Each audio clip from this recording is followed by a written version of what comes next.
నిర్వహిస్తానని హెల్మెట్ను ధరించడం భారంగా కాకుండా బాధ్యతగా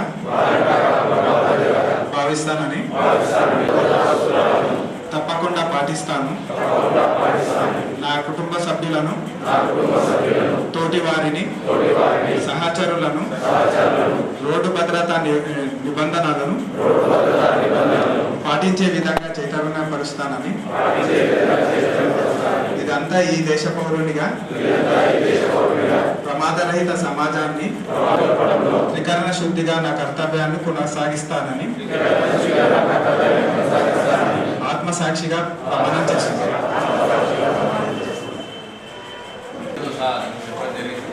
అందరం కూడా వాటిని పాటిస్తే 100% మనం యాక్సిడెంట్లు నివారించే అవకాశం ఉంది. కాబట్టి మనము పాటించడమే కాదు, మన కుటుంబ సభ్యులకి, మన బంధుమిత్రులకి అందరికీ కూడా ఇట్లాంటివి ఎప్పటికప్పుడు అలర్ట్ చేస్తూ చెప్పాల్సిన అవసరం ఉంది. మరి ఈ ప్రోగ్రాంకి ఇచ్చేసినటువంటి గౌరవ ముఖ్య అతిథి గారిని కూడా మనం సన్మానించుకోవాల్సిన అవసరం ఉంది. కాబట్టి గౌరవ ఎంవి రాహుల్ గారికి మన డిప్యూటీ గారు సార్వత్రిక సబ్స్క్రైబ్ చేసుకుంటారు.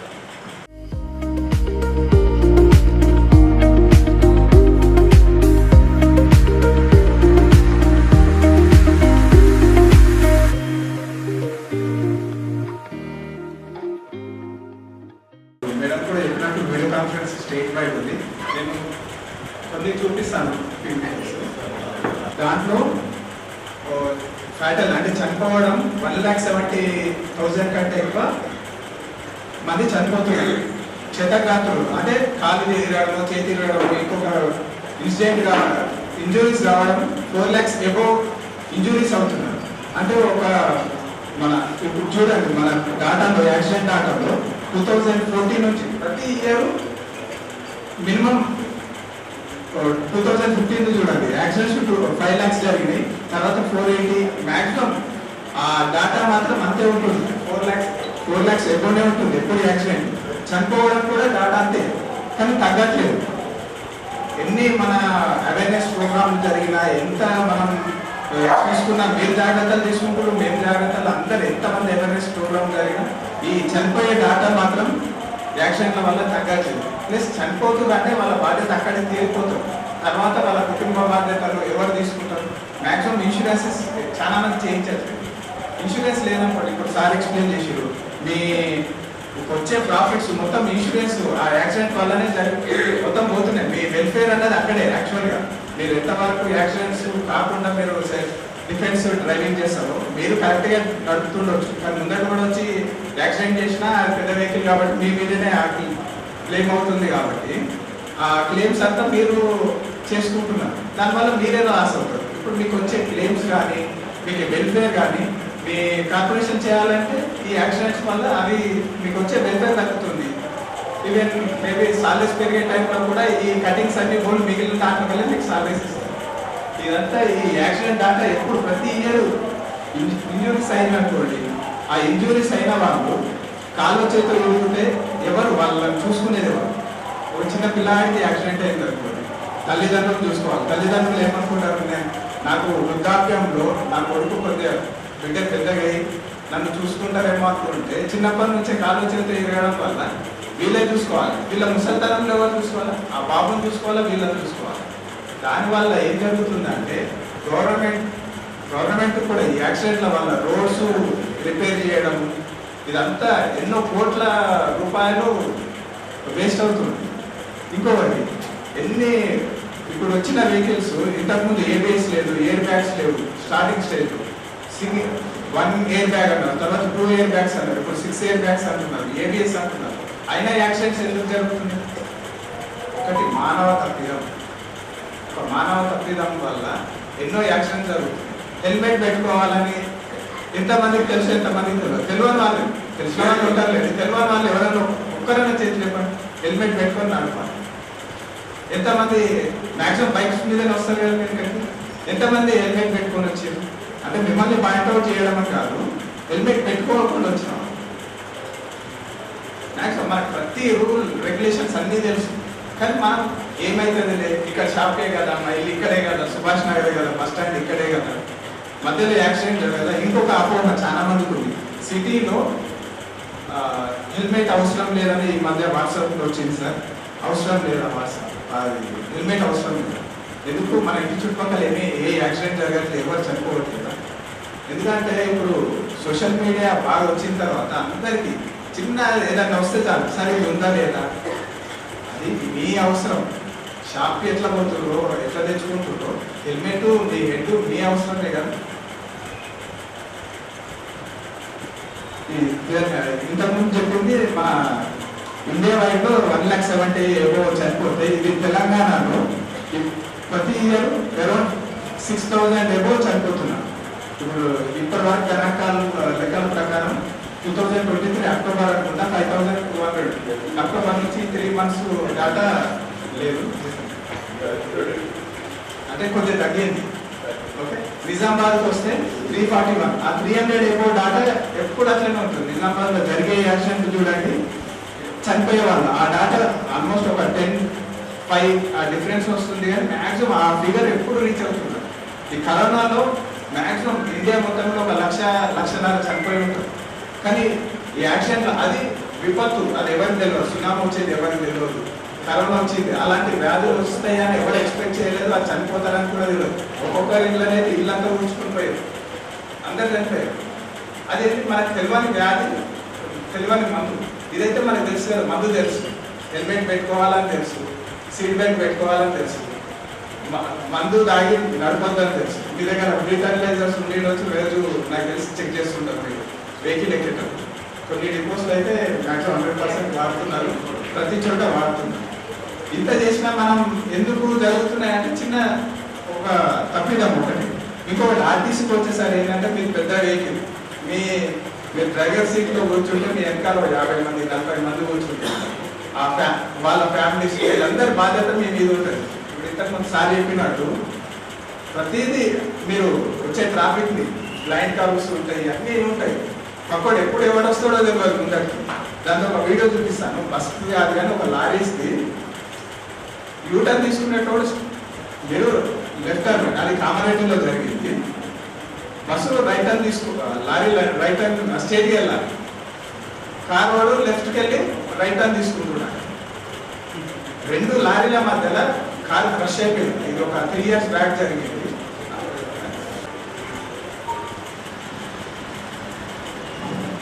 ఇక్కడ చూడండి,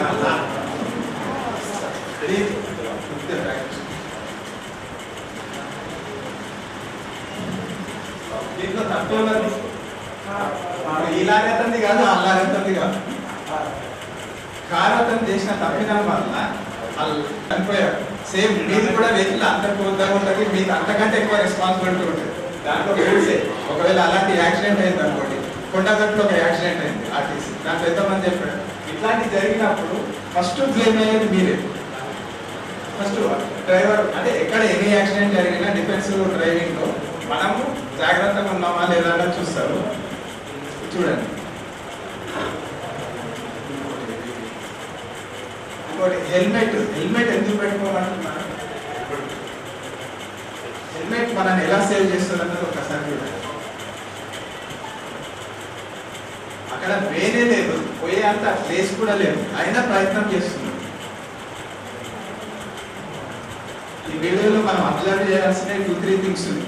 ఒకటి ఏంటంటే ఆ హెవీ వెహికల్ పక్కన మనకు ఫుట్పాత్ ఉంది, ఆ వే కూడా లేదు, బైక్ పోయేంత ప్లేస్ లేకుండా అతను ట్రై చేశాడు.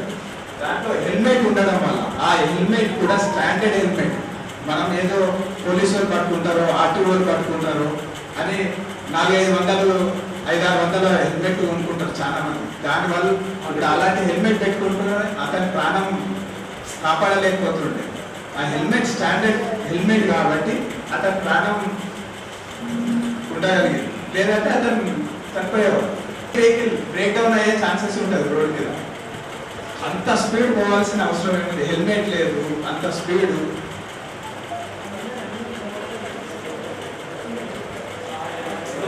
దీంట్లో మీరు అబ్జర్వ్ చేయాల్సిన 2-3 థింగ్స్ ఉంది. హెల్మెట్ లేదు ఒకటి, ఓవర్ స్పీడింగ్ ఒకటి, ఇంకొకటి మేజర్గా ఇలాంటి యాక్సిడెంట్ జరిగేది మైనర్ డ్రైవింగ్స్ చేయడం వల్ల జరుగుతుంది. ఎందుకంటే కొద్ది గొప్ప మనకు తెలుసు, ఫ్యామిలీ బాధ్యతలు ఉన్నాయి, జాబ్ బాధ్యతలు ఉన్నాయి, ఎన్నో ఉన్నాయి. కానీ చాలా మంది పిల్లలకు సార్ నా పాకెట్ నేను ఫ్రెష్ అయ్యామని అక్కడ పాకెట్లో పెట్టుకొని పోయిన టేబుల్ మీద పెట్టిన మా పిల్లలు తీసుకొని వెళ్ళిపోయాడు సార్ అంటారు చాలా మంది. దాంట్లో ఏం జరుగుతుందంటే ఆ పిల్లలకు జడ్జిమెంట్ అన్నది తెలియదు చాలా మందికి. పక్క వాళ్ళు కొద్దిగా ఓవర్ స్పీడ్ పోయారంటే నన్నే ఓవర్టేక్ చేసిపోతాడా, నన్నే కామెంట్ చేసిపోతాడా, నేను చేయలేనా అన్న దాంట్లో పోతాడు. ఏ టైంలో బ్రేక్ వేస్తే బండి ఆగుతుంది, ఏ టైంలో ఏం చేస్తే నేను సేఫ్గా ఉంటుంది అన్న జడ్జిమెంట్ చిన్నపిల్లలకు తెలియదు. ఇప్పుడు వచ్చిన చట్టాలు కూడా ఎట్లా ఉన్నాయంటే ప్రతి ఒక్కరికి పిల్లలు ఉన్నారు కాబట్టి ఇది చెప్తున్నాను, మీరు కూడా మైండ్లో పెట్టుకోండి, అది పాటించండి. ప్రాబ్లం ఏంటంటే ఇప్పుడు వచ్చిన చట్టాల ప్రకారం ఒకవేళ ఎవరైనా మైనర్ డ్రైవింగ్లో దొరికితే 25,000 రూపాయలు ఫైన్, తల్లిదండ్రుల ఎవరికో ఒకరికి జైలు, ఖండించిన వాళ్ళకు జైలు. ఒకవేళ యాక్సిడెంట్ చేసి ఎవరైనా ముందర చనిపోతే, మైనర్ డ్రైవింగ్లో ఎవరైనా చనిపోతే అతనికి 25 years వరకు లైసెన్స్ ఇవ్వడం, ప్లస్ పేరెంట్ 3 years జైలు శిక్ష. ఇలాంటి కఠినంగా ఉన్నాయి. ఇవి ఇంప్లిమెంట్ చేయడం అంత కష్టమే కాదు. ఏంటంటే మన దగ్గర కొద్దిగా ఎడ్యుకేషన్ కానీ అవేర్నెస్ కానీ కొద్దిగా తక్కువ ఉంటుంది కాబట్టి గవర్నమెంట్ కూడా చూడని అంటుంది. అసలు ఇప్పుడు హైదరాబాద్లో చూడండి, ఇలాంటి ఇమ్మీడియట్గా ఇంప్లిమెంట్ చేస్తుంది. ఇలాంటి వెహికల్ ఎలా నడపాలన్నది కూడా తెలియదు కాబట్టి మీరు నడపకండి. దానివల్ల జరిగే పరిణామాలు కూడా చెప్పండి. ఒకవేళ ఆయన ఏదైనా మంచిగా చదువుకొని ఏదైనా ఉద్యోగం చేద్దామన్నా కానీ తర్వాత పరిస్థితి ఉండదు. దీంట్లో కూడా చూడండి, లైన్ కాదు plus over speeding, over taking. ఏదైనా డెత్ మెసేజ్ వస్తే అప్పుడు డెత్ మెసేజ్ అని మీకు ఎట్లా తెలుసు? ఫోన్ లేకపోతేనే కదా. మనం పక్క కాపీ ఫోన్ లేపచ్చు కదా. అదే మనం అట్లనే లేపి డెత్ మెసేజ్ అంటాం. సడన్గా ఎవరో రిలేటివ్, నాన్ననో తమ్ముడు అన్నను యాక్సిడెంట్ జరిగిందో ఏదో జరిగిందని చెప్తుంటే అప్పుడు ఏమైతుంది అంటే మనం కూడా ప్యానిక్ అయిపోతాం. అట్లనే మాట్లాడుతుంటే మన విజన్ అప్పటి వరకు ఇస్తున్న విజన్ మనం బ్లర్ అయిపోతాయి, రెండు బ్లర్ అయిపోతాయి, విజన్ తగ్గిపోతూ ఉంటుంది. అప్పుడు ఏమవుతుంది అంటే మన మైండ్ సెట్ మనం ఏ స్పీడ్లో పోతున్నాం తెలియదు, ముందట ఏం జరుగుతుందో తెలియదు. మీకు ఏంటంటే అక్కడ చనిపోయినా ఇంపార్టెంట్. దానివల్ల యాక్సిడెంట్ జరిగింది అనుకోండి, చాలా సార్లు మనం వింటూ ఉంటాం. తీర్థయాత్రలకు పోయి వచ్చినప్పుడు యాక్సిడెంట్ అయిపోయింది, చావుకు పోయి వచ్చి వీడు చావుకి పోయింది అంటారు. ఇలాంటివి ఎందుకు జరుగుతాయి వాళ్ళు? కానీ క్షేమంగా చేరుకోవాలి. ఇదైతే ఉంది కదా, మీకు ఎప్పుడు చెప్పేది కదా. అదే 5 minutes బిఫోర్ మనం బయలుదేరితే క్షేమంగా వెళ్తాం కదా. మనకు వచ్చే ఫోన్ ఒకవేళ రాలేదు అనుకుంటే 5 నిమిషాలు ముందు పోతే మన ఫ్రెండ్స్తో మాట్లాడతాం. ఏదైనా ఫోన్ వచ్చింది మధ్యలో మాట్లాడతాం. ఇప్పుడు ఒకటి నేను ఎందుకు ఇది అడిగినాను రీజన్స్ అంటే, చావు అన్నారు, మీరు ఏదో ఎమర్జెన్సీ కాదన్నారు, అది ఇది అన్నారు కదా. ఒకటి మనం దేవుళ్ళం కాదు, ఒకటి డాక్టర్ కాదు. ఇప్పుడు డెత్ కేసు డెత్ అన్నారు, నువ్వు ఒక 10 నిమిషాలు లేట్ పోయినా ఇంకమైనా చూడవచ్చు. అదే మనం చనిపోతే మళ్ళీ ఇంకొక 10 మంది మన దగ్గర రావాలి. డాక్టర్ అనుకోండి ఒక ప్రాణాన్ని కాపాడుతాడు, దేవుడు అనుకోండి వరం ఇస్తాడు. మనమైతే దేవుళ్ళ కాదు, దయ్యాలది కాదు, డాక్టర్ కాదు. మరి ఇంకెందుకు అంతకంటే ఎమర్జెన్సీ ఏముంది? మనకు ఎమర్జెన్సీ ఏం లేదు కదా.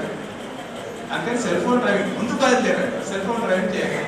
ఇంకొకటి, యాక్సిడెంట్ జరిగినప్పుడు చాలా మంది ఇప్పుడు సోషల్ మీడియా వచ్చిన తర్వాత, ఫోన్లు వచ్చిన తర్వాత యాక్సిడెంట్ జరిగినోని అక్కడ యాక్సిడెంట్ స్పాట్లో వీడియోలు తీస్తున్నారు. కానీ ఎవరికైనా హెల్ప్ చేద్దాం, 108కి ఫోన్ చేద్దాం, 100కి ఫోన్ చేద్దాం, పోలీసు వాళ్ళకి ఫోన్ చేద్దాం, ఇలాంటిది ఎక్కడ అంటే చేస్తున్నారు.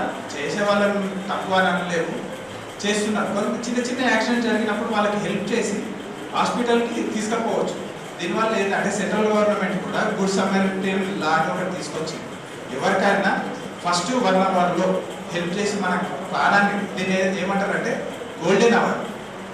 గోల్డెన్ అవర్ ఏంటంటే యాక్సిడెంట్ జరిగినప్పుడు ఆ 1 hourలో మనం ఒకవేళ హాస్పిటల్కి చేర్చి అతన్ని ప్రాణాన్ని అంటే ఆ 1 hourలో చేస్తే ప్రాణం కాపాడే ఛాన్సెస్ ఉంటాయి. ఇట్లా ఎవరైనా కాపాడితే సెంట్రల్ గవర్నమెంట్ వాళ్ళకి అమౌంట్ రెమ్యూనరేషన్ ప్లస్ సర్టిఫికేషన్ ఇవ్వాలని సెంట్రల్ గవర్నమెంట్ ఇచ్చింది. కానీ అందరూ ఏమనుకుంటారు, నేను ఎవరైనా ప్రాణాన్ని కాపాడితే లేకపోతే 108కో 100కో నేను ఫోన్ చేస్తే పోలీసు వాళ్ళు నన్ను సతాయిస్తారేమో, ఎవిడెన్స్ నన్నే రమ్మంటారేమో. పోతే ఒక 2 సార్లు కొన్ని గవర్నమెంట్ అయితే అట్లా అలా హెల్ప్ చేసిన వాళ్ళని ఎక్కడ సతాయించాలని చెప్పట్లేదు. కానీ ఏంటంటే ఎవిడెన్స్ కోసం జరిగింది మీరు చెప్పండి అని పోలీసు వాళ్ళు పిలుస్తారు తప్ప నువ్వే యాక్సిడెంట్ చేసినావా అని ఎక్కడ ఎవరు సతాయించారు. గవర్నమెంట్ అన్ని రకాల ఎంకరేజ్మెంట్స్ చేస్తుంది. మనం దాన్ని అందరూ ఏంటంటే నాకెందుకు అనడం వల్ల కూడా చాలా మంది ప్రాణాలు కోల్పోతున్నారు. ఇంకోటి సరే ఎవరైనా ఫోన్ చేసి 108 వస్తుంది. ఇప్పుడు మన మాధవనగర్ రైల్వే బ్రిడ్జ్ దగ్గర చూడండి, 108 రాని, కలెక్టర్ గారు రానియండి, మినిస్టర్ గారు రానియండి, ఆ ట్రాఫిక్ తట్టుకొని బయటకు రావాలంటే మాత్రం గగనం అయిపోతుంది. ఎందుకంటే ఆఫ్ ఆఫ్ ది రోడ్డు వచ్చే వాళ్ళకి దారి ఇవ్వండి, పోయే దాంట్లో నీ ఎంకలు నువ్వు ఉంటే 5 నిమిషాలు వెళ్ళిపోగలుగుతావు. అదే ముందట వాళ్ళు వీళ్ళు అక్కడ జామ్ అయితే ఒక్కోసారి ట్రైన్ వచ్చి వీడు గేట్ వేస్తా అంటాడు, వీళ్ళు పోవడానికి దారి ఉంటుంది, వచ్చేయడానికి రావడానికి దారి. మొన్న ఒకరోజు నైట్ మేము 7 o'clock వెళ్తుంటే అంబులెన్స్ ఎంత సైలెంట్గా కొట్టినా కానీ వచ్చేటోళ్ళు రాంగ్ రూట్కి వచ్చి పోయేటోళ్ళు రాంగ్ రూట్కి వచ్చి అసలు అంబులెన్స్ ఎంత సైలెంట్ వేసినా కానీ పోయే పరిస్థితి లేదు. మేమే దిగి వచ్చే వాళ్ళని అటు డైవర్ట్ చేసి బైపాస్ సైడ్ కొందరిని డైవర్ట్ చేసి కొందరు వెనక వాళ్ళని వెనక పంపిస్తే కానీ అంబులెన్స్ పోయే పరిస్థితి. ఒకటి నేను రిక్వెస్ట్ చేసేది ఏంటంటే అన్ని మనం రూల్స్ పాటించాల్సింది కంపల్సరీ. ఒక అంబులెన్స్కి, పోలీస్ వాళ్ళకి, ఫైర్ ఇంజన్ వచ్చినప్పుడు మాత్రం 100% మనకి ఎంత ఎమర్జెన్సీ ఉన్నా వెహికల్ సైడ్ కన్నా తీసుకోవడం, లేకపోతే పక్క కాపేసి వాళ్ళకి